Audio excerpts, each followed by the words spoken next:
Another day, another story. These secret codes enabled secure communication, at least until others found ways to crack them. "A man is crazy who writes a secret unless he conceals it from the crowd," wrote 13th century philosopher Roger Bacon.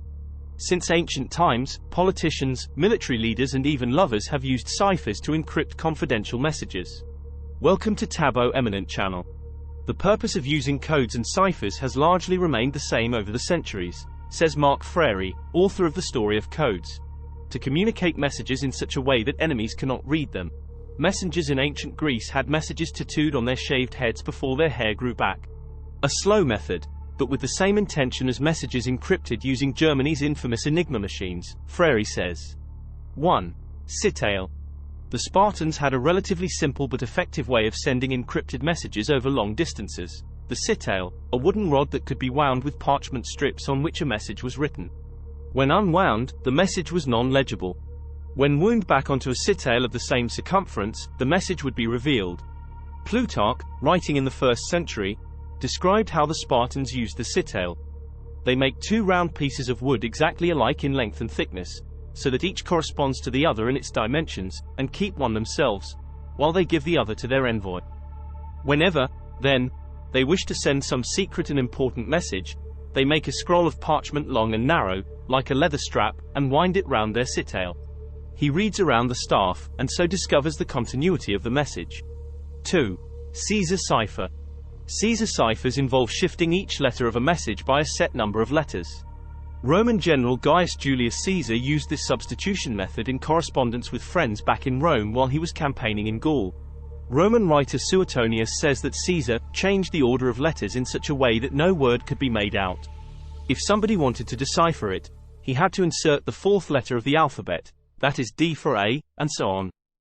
Caesar was so fond of using various encryption methods in his correspondence that Valerius Probus wrote an entire treatise on Caesar's techniques in the year AD 1. A text that is now lost to history. What survives is Caesar's own account of the Gallic Wars, in which he describes sending a besieged Cicero a letter in Greek instead of Latin. Lest the letter being intercepted, our measures should be discovered by the enemy. For good measure, the letter was attached to a spear and hurled into Cicero's camp, where it was lodged in a tower for 2 days before being discovered. 3. Freemason Cipher, Pen Cipher. Freemasons of the 18th century used the Pen Cipher to encrypt messages. Rather than switch out letters, it placed letters on a grid and used the adjoining angles made by the grid's lines, paired with a series of dots, to represent the letter contained within it. It's also known as the Masonic Cipher, Napoleon Cipher, and Tic-Tac-Toe Cipher. Its first usage has been long forgotten, but some say it was first used by rabbis to encode messages in Hebrew, says Frary. Pen ciphers were mentioned as early as 1531 by German polymath Heinrich Cornelius Agrippa in his 3 books concerning occult philosophy, and they continued to be used for centuries. They were being used by the British in the American War of Independence, says Frary. 4. Great Cipher of Louis XIV. Created by the father-son duo of Antoine and Bonaventure Rossignol, the Great Cipher was used by Louis XIV to transmit sensitive political messages and remained unbroken for 200 years. While previous ciphers used 26 symbols, the number of letters in the alphabet, the Great Cipher used 587 numbers to represent French syllables instead of single letters, and further complicated matters by making some numbers indicate deletions. One of the Sun King's more interesting messages decoded by cryptanalyst Etienne Bézeries contained the possible identity of the man in the iron mask. 5. The Jefferson Wheel Cipher. Founding fathers like Thomas Jefferson, James Madison, John Adams, and James Monroe all used ciphers to encrypt their correspondence during the American Revolution. Jefferson even invented several ciphers of his own. Jefferson was inspired to create the Jefferson Wheel Cipher while serving as American ambassador to France. Since the Renaissance, European courts had employed black chambers of cryptanalysts who intercepted sensitive mail from the post office, copied and decoded it, then sent it back on its way. To get around them, Jefferson created a wooden object that resembled a rolling pin covered in letters. The cipher was comprised of 36 wooden discs on a metal axle, with the letters of the alphabet set in random places on each wheel. The sender would write a normal sentence in one horizontal line, and while the wheels were all in that position, copy down a nonsense band of horizontal letters in another line, then send only the nonsense string of letters to the recipient. 6. Morse code. The invention of the telegraph in the early 19th century permitted messages to be sent over long distances at great speed. American inventor Samuel Morse patented a binary system called Morse code where dots and dashes replaced numbers and letters. Telegraph clerks translated messages for clients into Morse code and sent them out over telegraph wires to stations where they would be reconverted into text. There was one major drawback. As a writer in the English Quarterly Review highlighted in 1853, means should also be undertaken to obviate one great objection, at present felt with respect to sending private communications by telegraph, the violation of all secrecy, for in any case half a dozen people must be cognizant of every word addressed by one person to another. 7. The Enigma Code. The Enigma machine looks more like a typewriter than a weapon, yet it was one of the most powerful tools in the German military arsenal during World War II.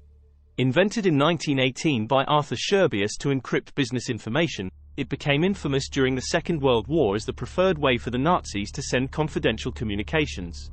It was portable, fast, and largely automated. Typed text was automatically encrypted by the machine, then transmitted by radio. The receiver would type the coded message into their Enigma machine and the machine would automatically produce the decoded message. It was also highly secure. The Enigma machine had a series of Scrambler disks with 26 letters of the alphabet. By 1938, each machine had 5 Scrambler disks. The German military produced day code books so machines on the sending and receiving ends were tuned to the same settings, which were then changed every 24 hours. That meant each message intercepted by the Allies had over 150 million possible combinations to explore. Breaking it manually was almost impossible, although Polish codebreakers, incredibly, did manage to do just that, says Frary.